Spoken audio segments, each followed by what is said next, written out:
The last step we call mental object or Dhammarum or mental information.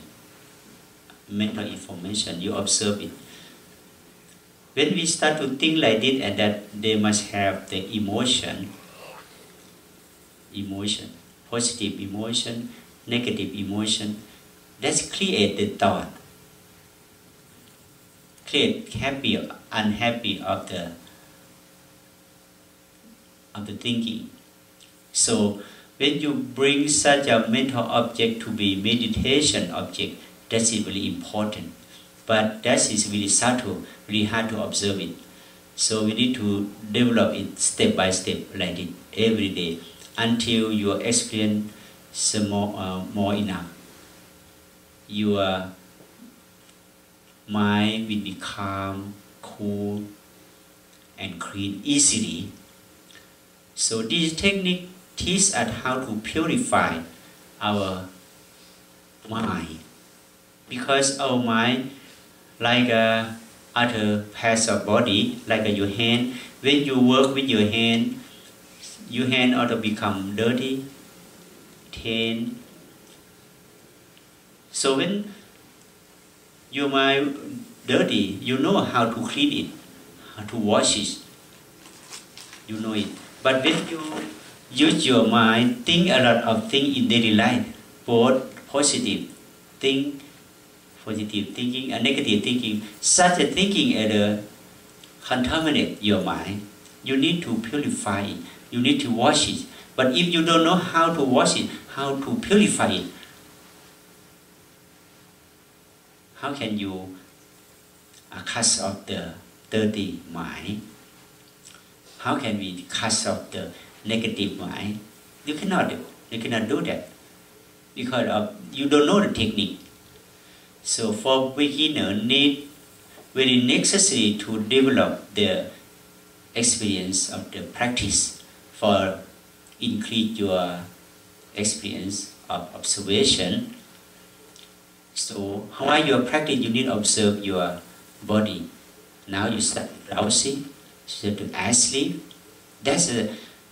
You need to know the present moment. Otherwise, your practice not work. You practice for what? For bring such a wisdom to solve your problem, to solve your suffering, to solve you are miserable. That's the benefit of the practice. Okay. When you know like this, you realize the truth of the body and mind. When you realize the truth of body and mind, you can use your body and mind in the right way. Nowadays, people become suffer because of what? Because they don't know how to use the mind and body in the right way. They get misunderstanding about life. So they have body and mind. Such a body and mind also create the suffering for them.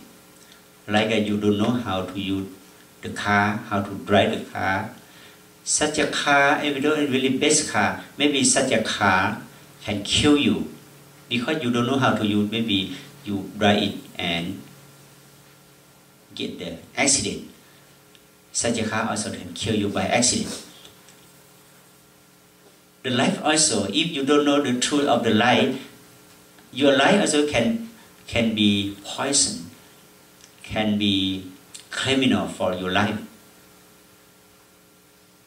So, how to know the way of training our life and mind in the right way? Really important.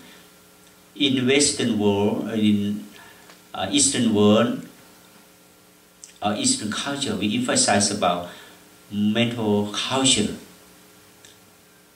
Not only bodily culture, mental culture. We had a lot of things to learn and study. I will talk about that later.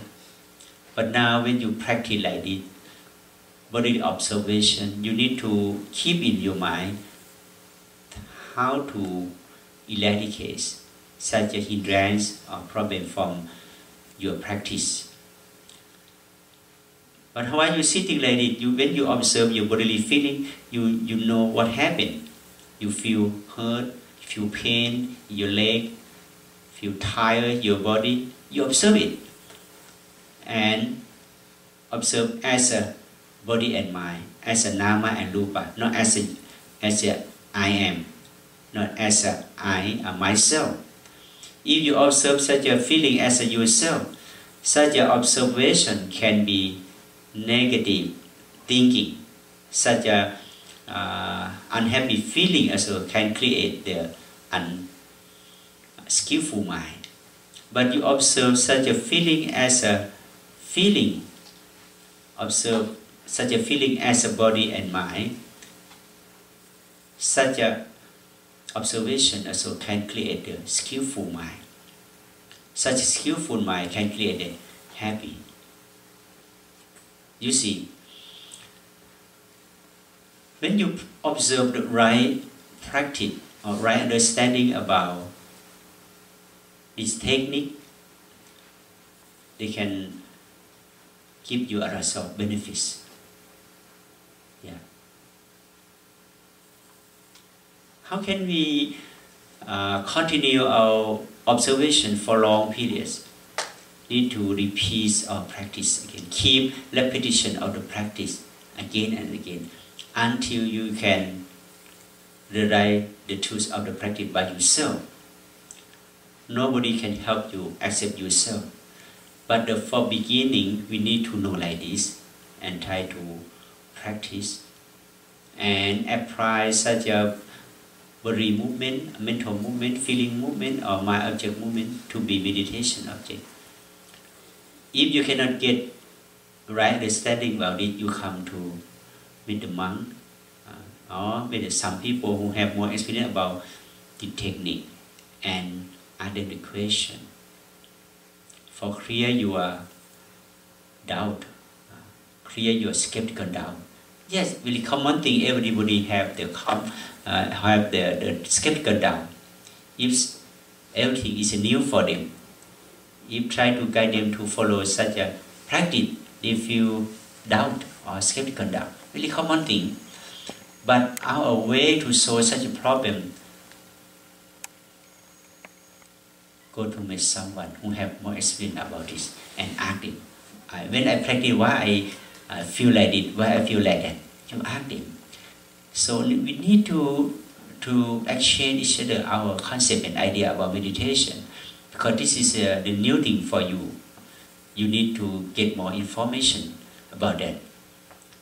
You need to know how to solve the problem of the practice and also try to follow it and bloom it, taste it every day. One day, if you do like it every day, one day you're more fluent, more experienced about that. So after that, meditation practice become easy for you. Yes, that your life become changing. You get a new life, get a new mind. Such a new life and new mind that you get a new birth. You can change your birth. In the last birth, it means the last year, last week, last day, can create many problems or many negativity for your mind. That's cause you to think a lot of unskillful thought. Unskillful thought can create many suffering, many problems, but you never know why it's like that. Such a misunderstanding only hurt you. Nobody hurt you. No other person come to hurt you, but except yourself. Like someone come to say with you with the bad word, with a negative word, you got angry because you think it's such a speaking, such a word come to contact your mind. No, such a thing you think of that. If you listen such a word, you keep your mind pure and calm. Have no any word, any bad speaking come to hurt you if you keep your mind in the right way. But we don't know how to keep such a mental state. We don't know because we never practice meditation. One who never practice meditation, they don't know how to protect their mind. They don't know how to save their mind from negative thinking or negative action from other person. So today we come to learn about insight meditation for develop our life, for upgrade our life in the high level. Because we are human being, we need to stay in the happy life. But not happy life here, I don't mean fake happiness, but I mean the real happiness. Real happiness comes from inside wisdom only, cannot cause from others' six sense organ. In the body and mind, we have the six sense organ, okay, like eye organs, eye sense, ear organ or ear sense, nose sense, tongue sense, bodily sense or mental sense. Also that we call six sense organ. If the happy comes from six sense organ, that's real, it's not real happiness, fake happiness. Only feeling, when you see some face film, you feel happy. After finish, also such a happy, gone. When you taste good food, you feel really tasty and happy. But after eating, after that, such a happiness is gone. But that's impermanent.